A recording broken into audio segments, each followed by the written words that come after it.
नमस्कार दोस्तों, स्वागत है आपका हमारे इस YouTube चैनल में। दोस्तों, महाभारत का युद्ध कितने दिन तक चला था? महाभारत इतिहास में अब तक का सबसे बड़ा युद्ध माना जाता है, जिसमें असंख्य लोगों को अपने प्राणों की बलि देनी पड़ी थी। महान गणितज्ञ आर्यभट्ट के अनुसार महाभारत युद्ध 3137 ईस्वी पूर्व में हुआ। 18 दिन के इस युद्ध में प्रत्येक दिन अलग अलग प्रकार की घटनाएं हुई। महान योद्धा मृत्यु को प्राप्त हुए। योगेश्वर श्री कृष्ण ने हर प्रकार से धर्म की रक्षा की। हर दिन जय और पराजय के उदाहरण प्रस्तुत किए। महाभारत युद्ध आरंभ होने से पहले भीष्म पितामह के सुझाव के परिणाम स्वरूप कौरवों और पांडवों दोनों पक्षों की सहमति से युद्ध के कुछ नियम बनाए गए, जो इस प्रकार है। प्रतिदिन युद्ध लड़ने का समय सूर्योदय से सूर्यास्त तक होगा। समान ओहदे वाले लोग ही आपस में युद्ध कर सकेंगे। जैसे रथ वाले रथ वालों से, हाथी सवार अन्य हाथी सवार से और पैदल पैदल से। यदि कोई वीर युद्ध में भयभीत होकर शरण में आए तो उस पर अस्त्र या शस्त्र से प्रहार नहीं किया जाएगा। दोस्तों, युद्ध में जो भी लोग सेवक की भूमिका में होंगे उन पर किसी भी प्रकार का कोई प्रहार नहीं किया जाएगा। निहत्थे योद्धा पर अस्त्र नहीं उठाया जाएगा। एक वीर के साथ एक से अधिक युद्ध नहीं करेंगे। दोस्तों, अब हम बात करेंगे महाभारत युद्ध के 18 दिनों की श्रृंखला की। प्रत्येक दिन क्या हुआ और किस पक्ष को क्या हानि हुई। महाभारत युद्ध का पहला दिन। युद्ध आरंभ होने से पहले अर्जुन एवं भगवान कृष्ण का रथ दोनों सेनाओं के मध्य खड़ा था। भगवान कृष्ण अर्जुन को गीता का उपदेश देते हैं। इसी मध्य भीष्म पितामह घोषणा करते हैं कि युद्ध आरंभ होने वाला है। यदि कोई भी योद्धा दल बदलना चाहे तो वह स्वतंत्र है। यह सुनने के पश्चात धृतराष्ट्र का पुत्र युयुत्सु कौरवों का दल छोड़कर पांडवों की ओर चला गया। इसके पश्चात अर्जुन ने अपने देवदत्त नामक शंख से नाद करके युद्ध की घोषणा की। प्रथम दिन पांडवों को अधिक हानि हुई। इस दिन कुल 10,000 सैनिकों की मृत्यु हुई। अभिमन्यु ने भीष्म का धनुष और उनके रथ का ध्वज दंड से काट दिया। भीम ने दुशासन पर आक्रमण किया। शैल्य और भीष्म ने क्रमशः उत्तर और श्वेत का वध किया। ये दोनों विराट नरेश के पुत्र थे। प्रथम दिन की स्थिति देख कौरवों को विश्वास हो गया कि वो ही विजयी होंगे। महाभारत युद्ध का दूसरा दिन। दूसरे दिन गुरु द्रोणाचार्य और धृतद्युम्न अर्जुन और भीष्म के मध्य युद्ध हुआ। साथ ही कई लोगों द्वारा भीष्म के सारथी को घायल किया गया। द्रोण ने सात्यकी का कई बार धनुष तोड़ा और बार बार उसे पराजित किया। भीष्म ने अर्जुन एवं कृष्ण को घायल किया। भीम का युद्ध निषाद और कलिंगों के साथ हुआ और भीम ने हजारों की संख्या में सैनिकों का वध कर दिया। कौरवों के पक्ष में केतुमान, कलिंगराज, भानुमान और बहुत से कलिंग वीर योद्धा मारे गए। अर्जुन ने भीष्म को नरसंहार करने से रोककर रखा और इस प्रकार दूसरे दिन पांडवों के पक्ष में रहा और कौरवों को नुकसान हुआ। महाभारत युद्ध का तीसरा दिन। युद्ध का तीसरा दिन दोनों पक्षों ने सैन्य व्यूह की रचना की। पांडवों की ओर से भीम और अर्जुन एवं कौरवों की ओर से दुर्योधन सुरक्षा कर रहे थे। तीसरे दिन भीम ने घटोत्कच के साथ मिलकर दुर्योधन की सेना को युद्ध से भगा दिया। यह देख भीष्म ने भीषण संहार मचा दिया। तब भगवान कृष्ण ने अर्जुन से भीष्म का वध करने के लिए कहा, परंतु अर्जुन साहस नहीं जुटा पाए। तब भगवान कृष्ण स्वयं ही भीष्म का वध करने के लिए आगे बढ़ते हैं। यह देखकर अर्जुन ने कृष्ण को आश्वासन दिया कि अब वो पूरे साहस के साथ युद्ध करेंगे। इसके पश्चात अर्जुन ने इस दिन कौरव सेना का भीषण संहार किया, जिसमें उन्होंने शूद्र, प्राच्य, शैवीर आदि गुणों को समाप्त कर दिया। भीम ने भी सैकड़ों सैनिकों को मार गिराया और इस दिन भी कौरवों को अधिक हानि हुई। महाभारत का चौथा दिन। महाभारत युद्ध चौथे दिन कौरवों ने अर्जुन पर बाणों से वर्षा कर दी, परंतु अर्जुन ने बाण चलाने वाले सभी सैनिकों को मार गिराया। इस दिन भीम ने कौरवों की सेना में भय व्याप्त कर दिया। दुर्योधन ने भीम का वध करने के लिए अपनी गज सेना को भेजा, परंतु भीम ने घटोत्कच की सहायता से पूरी गज सेना को समाप्त कर दिया और चौथा कौरव का वध किया। इस दिन भीष्म को अर्जुन और भीम ने चुनौती दी। महाभारत युद्ध का 5वां दिन। 5वें दिन भीष्म ने पांडव सेना पर हाहाकार मचा दिया। इस दिन दोनों ही पक्षों के सैनिकों का बड़ी संख्या में वध हुआ। भीष्म को नियंत्रण में करने के लिए अर्जुन और भीम ने उनके साथ युद्ध किया।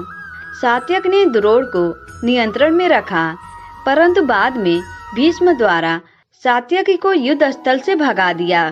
इस दिन सात्यकी के 10 पुत्र मृत्यु को प्राप्त हुए।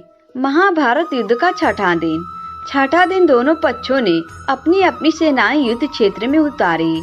दोनों सेनाओं में भयंकर युद्ध हुआ और दुर्योधन अपनी सेना की हानि देखकर बार बार क्रोधित होता रहा, परंतु भीष्म उसे समय समय पर समझाते रहे और इस दिन के अंत में भीष्म ने पांचाल सेना का संहार किया। महाभारत युद्ध का 7वां दिन।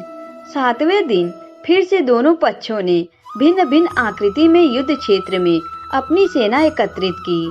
पांडवों ने वज्र व्यूह और कौरवों ने मंडलाकार व्यूह की आकृति में सेना व्यवस्थित की। इस पूरी सेना के बीच में दुर्योधन था। इतनी सुरक्षा और युक्ति के बाद भी अर्जुन ने कौरवों की सेना में हाहाकार मचा दिया। इस दिन धृतद्युम्न द्वारा दुर्योधन को पराजित किया गया। अर्जुन की दूसरी पत्नी उल्पी के पुत्र इरावन ने विंध्य और अनुविंद को परास्त किया। नकुल और सहदेव ने शल्य को युद्ध क्षेत्र से भगा दिया। दूसरी ओर भगदत्त ने घटोत्कच को युद्ध क्षेत्र से भगाया और भीष्म ने पांडव सेना का भयंकर संहार किया। इस दिन विराट पुत्र शंख मारा गया, जो कौरव सेना के लिए एक बहुत बड़ी हानि थी। महाभारत युद्ध का 8वां दिन। 8वां दिन पांडवों ने 3 शिखर वाले व्यूह की रचना की और कौरवों द्वारा कछुआ व्यूह की रचना की गई। इस दिन भीम ने दुर्योधन के 8 भाइयों का वध किया। वहीं अर्जुन पुत्र इरावन का वध बकासुर पुत्र अम्बलुस के द्वारा किया गया। घटोत्कच ने दुर्योधन पर शक्ति का प्रयोग किया, परंतु प्रहार के समय ही बंग नरेश मध्य में आ गए और प्रहार स्वयं पर लेकर दुर्योधन के प्राण बचा लिए और इस प्रकार इस दिन बंग नरेश की मृत्यु हुई। शक्ति के प्रहार के कारण दुर्योधन घटोत्कच से भयभीत था।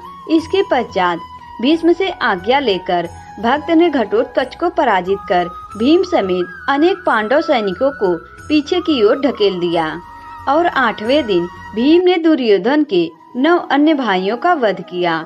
इस प्रकार एक ही दिन में धृतराष्ट्र के कुल 17 पुत्र मारे गए। इस दिन दोनों ही पक्षों को क्षति पहुंची, परंतु कौरवों को अधिक हानि का सामना करना पड़ा। महाभारत युद्ध का 9वां दिन। महाभारत के 9वें दिन घमासान युद्ध हुआ। इस दिन दुर्योधन ने भीष्म से कर्ण को युद्ध में लाने की बात कही। तब भीष्म ने आश्वासन दिया कि या तो हम किसी पांडव का वध कर देंगे या श्री कृष्ण को शस्त्र उठाने के लिए विवश कर देंगे। इसके पश्चात भीष्म ने अर्जुन के रथ को खिसकाकर अर्जुन को घायल कर दिया और अंततः श्री कृष्ण को युद्ध में शस्त्र न उठाने की प्रतिज्ञा तोड़नी पड़ती है और कृष्ण अर्जुन के रथ का पहिया उठाकर भीष्म की ओर दौड़ पड़ते हैं, परंतु कुछ ही क्षणों में वे शांत हो जाते हैं। इस दिन भीष्म ने पांडवों की सेना का भारी संख्या में वध किया, जिसके कारण पांडवों को 9वें दिन बहुत बड़ी हानि का सामना करना पड़ा। महाभारत युद्ध का 10वां दिन। क्योंकि भीष्म ने पांडवों की अधिकांश सेना को समाप्त कर दिया, पांडवों की सेना में भय व्याप्त हो गया। तब भगवान कृष्ण के कहे अनुसार पांडव भीष्म के पास जाकर उनकी मृत्यु का उपाय पूछते हैं। कुछ देर विचार करने के पश्चात भीष्म ने पांडवों को उपाय बताया। इसके बाद भीष्म ने मत्स्य और पांचालों का संहार किया। पांडव पक्ष ने शिखंडी को भीष्म के साथ युद्ध करने के लिए भेजा। शिखंडी को डटा हुआ देखकर भीष्म ने अपने शस्त्र और अस्त्र त्याग दिए और अर्जुन ने न चाहते हुए भी भीष्म के शरीर को बाणों से छेद दिया। इस प्रकार 10वें दिन भीष्म बाणों की शैया पर लेट गए। भीष्म को अपने पिता शांतनु से इच्छा मृत्यु का वरदान प्राप्त था, इसलिए उन्होंने उत्तरायण होने पर ही अपनी शरीर त्यागी। इस दिन कौरवों ने अपने एक महान योद्धा को खोया, इसलिए कौरव पक्ष को अधिक क्षति हुई। महाभारत युद्ध का 11वां दिन भीष्म के बाणों की शैया पर लेटने के परिणाम स्वरूप द्रोण से सेनापति बनाया गया। दुर्योधन और शकुनी ने द्रोण से कहा, यदि युधिष्ठिर को बंदी बना लिया जाए तो युद्ध उसी क्षण समाप्त हो सकता है। जब दिन के अंत में द्रोण युधिष्ठिर को पराजित करने के पश्चात जैसे ही उन्हें बंदी बनाने के लिए आगे बढ़ते हैं, तब अर्जुन ने बाणों की बौछार करना आरंभ कर दिया और युधिष्ठिर को बचा लिया। इस दिन कर्ण ने पांडवों की बड़ी संख्या में सेना का संहार किया।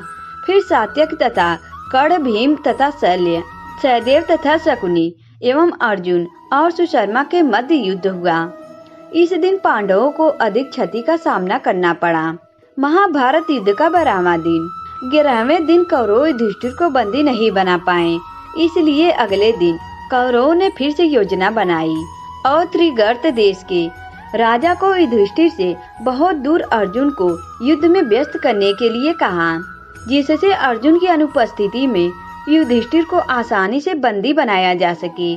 परंतु अर्जुन समय पर पहुंच गए और उन्होंने फिर से युधिष्ठिर को बचा लिया।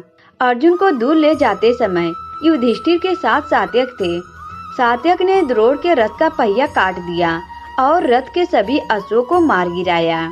भूरिश्रवा ने हर बार सात्यकी को पराजित किया और हर बार उसे अर्जुन और कृष्ण द्वारा बचाया गया। इस दिन दोनों ही पक्ष बराबर की टक्कर पर थे।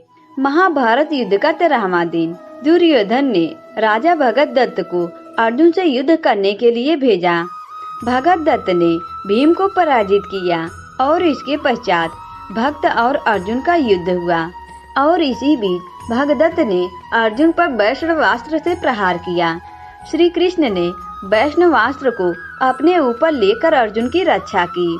भगदत्त की आयु बहुत अधिक होने के कारण उनके माथे की खाल आंखों तक आती थी, जिससे उन्हें दिखना बंद हो जाता था। खाल आंखों पर न आए, इसके लिए भगदत्त माथे पर पट्टी बांधते थे। अर्जुन भगदत्त पर प्रहार कर उनकी आंखों की पट्टी खोल दी, जिससे भगदत्त को दिखना बंद हो गया और इसी अवसर का फायदा उठाकर अर्जुन ने भगदत्त का वध कर दिया।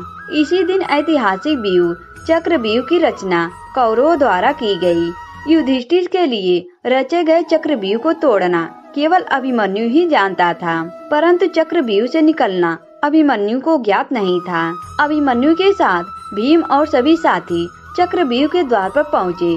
वहाँ उन सबको जयद्रथ ने रोक लिया और केवल अभिमन्यु ही प्रवेश कर सका। और फिर कर्ण के कहे अनुसार कौरव पक्ष के साथ महान योद्धाओं जयद्रथ, अश्वत्थामा, कर्ण, द्रोण, दुर्योधन, शकुनी इन सब ने मिलकर अभिमन्यु पर आक्रमण किया।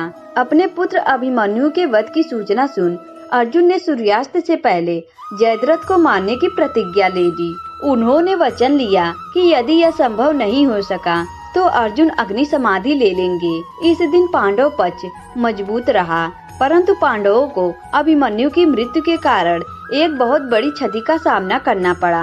महाभारत युद्ध का 14वां दिन अर्जुन की अग्नि समाधि प्रतिज्ञा को सुनकर कौरव बहुत प्रसन्न हुए, क्योंकि वे जानते थे कि जयद्रथ जैसे महान योद्धा को इतने कम समय में पकड़कर उसका वध करना अर्जुन के लिए संभव ही नहीं है। और साथ ही कौरवों ने निश्चय किया कि जयद्रथ को किसी भी कीमत पर वे बचाकर ही रहेंगे और अर्जुन को अग्नि समाधि लेने के लिए विवश होना पड़ेगा।